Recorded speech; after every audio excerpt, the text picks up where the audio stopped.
The lecture hall was silent, the kind of silence that prickled with tension. John Kennedy, then a young law student with ambition written in every crease of his brow, stood at the podium.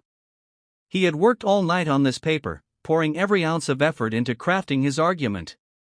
But when he finished and looked up, expecting at least a nod of approval, he met the cold, unwavering gaze of Professor Eleanor Hart. "No," she said firmly, her voice echoing through the hall. "This is not good enough." The word struck John like a hammer to the chest. Not good enough. It was more than a critique, it was a rejection. For months, he had admired her brilliance and her fearless way of challenging young minds.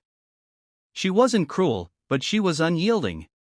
To John, however, that moment felt like humiliation. Most of the class thought he would crumble. Instead, he walked out of that hall with fire in his eyes. That rejection, that piercing honesty, lit something in him. A determination not just to prove her wrong, but to prove himself right. But this story isn't only about John Kennedy's rise. It's about the woman behind that sharp no, the professor who rejected him. Where is she now? Professor Eleanor Hart was no ordinary teacher.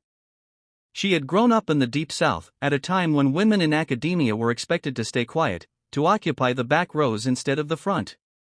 But Eleanor refused to shrink. She climbed every ladder, one rung at a time, fueled by sheer intellect and a relentless drive to open doors for those who came after her. Her classes were legendary. Students said she didn't just teach law, she forced you to wrestle with it. She asked questions that made you doubt everything you thought you knew. Many wept after her critiques, but years later, those same students wrote to her saying that she had changed their lives. She believed in tough love, in demanding the very best, because life itself would demand no less. John Kennedy, years after that rejection, went on to become a powerful voice in politics.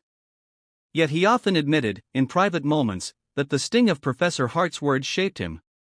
"She made me fight harder," he once told a close aide. "If I'd been handed praise too easily, I might never have discovered what I was truly capable of." Still, while his star rose, Professor Hart seemed to fade into the background. Where was she? Eleanor Hart had chosen a quieter path after decades of teaching. She retired from the university, moving to a small town where the pace of life was slower. Her colleagues often wondered why she didn't write a book or pursue television debates. Surely her sharp intellect could have made her famous.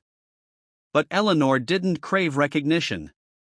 She believed her legacy wasn't in headlines but in the people she had shaped. In her modest home, lined with shelves of worn books, she often reflected on her students. She remembered their faces, their struggles, their triumphs. John Kennedy was one of many.